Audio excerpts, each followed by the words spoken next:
یہ شخص جس کا نام ڈینیل ہے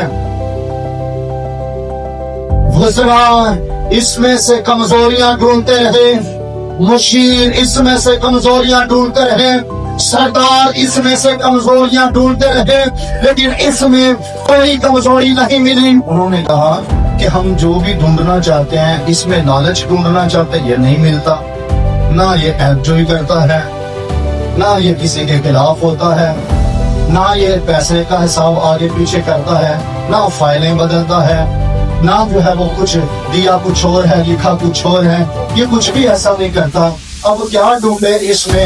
سارے وزیر سارے ناظرین سارے اکٹھے ہو گئے، بادشاہ کے پاس چلے گئے اور کہنے لگے بادشاہ سلامت، ہم یہ چاہتے ہیں کہ 30 روز تک اگر کوئی بھی شخص کسی اور معبود کے سامنے جھکے یا اپنا سر جھکائے تو اس کے لیے قانون جاری کیا جائے، اور ایسا قانون جو مادیوں فارسیوں کا قانون جو نہ تبدل ہو، جو تبدیل نہیں ہو سکتا، اور وہ قانون یہ ہو کہ اگر کوئی بھی شخص کسی معبود کے سامنے جھکے گا تو بادشاہ کی طرف سے یہ حکم جاری ہوگا اسے شیروں کی مانگ میں ڈال دیا جائے۔ اور کمزوری پتہ کیا ملی؟ دانیل دعا گو شخص ہے، یہ کمزوری۔ الزام دیکھیں، جب وہ ڈھونڈتے رہے کچھ نہیں ملا تو الزام یہ ملا یہ خدا کے کلام پر عمل کرنے والا شخص ہے۔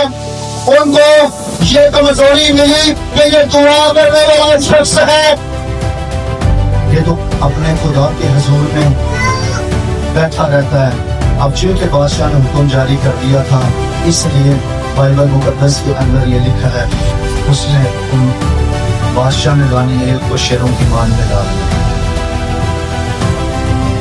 پر اندر سے بڑا پریشان ہوا یہ تو دانیل ہے، کیونکہ دارا اس کو عظیم لگتا، بادشاہ کے حضور میں بڑا عزیز تھا، یہاں دار تھا نا، راست باز تھا، اس لیے بڑا عزیز تھا۔ ساری رات بادشاہ کو نیند نہیں آئی، صبح سویرے اٹھ کر شیروں کی ماند کے دروازے کے پاس جاتا ہے، گیٹ کے پاس کھڑا ہو کر تھوڑی سے آواز دیتا ہے، دانیل جس خدا کی تو عبادت کرتا ہے کیا وہ قادر رہا کہ تجھے شیروں سے بچائے؟ آواز میں بڑا درد تھا، بڑا خوف تھا، لیکن اندر سے آواز آئی، بادشاہ سلامت، تو سلامت رہ، جس خدا کی میں عبادت اور ستائش اور تمجید کرتا ہوں اور دن میں 3 بار جھک کر اس کے سامنے دعا کرتا ہوں، وہ ایسا قادر ہے جس نے شیروں کے منہ بند کر دیا، وہ ایسا قادر ہے۔ اور پتہ ہے جب دانیل بچ گیا تو بادشاہ نے کیا اقرار کیا؟ اس نے پوری سلطنت کو فرمان جاری کر دیا، اس نے کہا کہ دانیل کا خدا زندہ خدا ہے اور وہ قائم ہے، اور اسی کی حکومت عبدالعباد ہے، اور وہی چھڑاتا ہے، وہی بچاتا ہے، وہی زندہ ہے، وہی قائم ہے۔ ایک غیر قوم شخص دانیل کی دیانتداری کو دیکھ کر اس کے خدا کو مان لیتا ہے۔ ایسی دیانتداری کیسی دعا دی ہے؟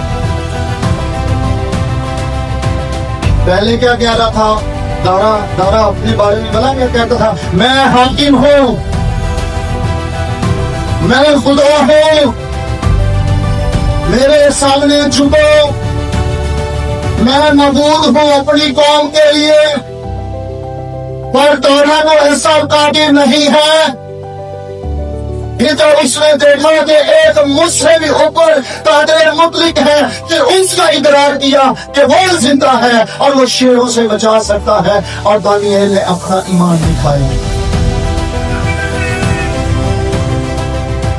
قوموں کے اندر، سلطنتوں کے اندر، غیر قوموں کے اندر ایسے نہیں خدا کا نام جلال پاتا، گواہی دینی پڑتی، ایسے ہی لوگ بدل جاتے، گواہی دینی پڑتی ہے۔ اس نے اپنی ساری سلطنت کے اندر یہ حکم جاری کر دیا کہ اب دانیل کے خدا کو اپنا خدا بنا دو،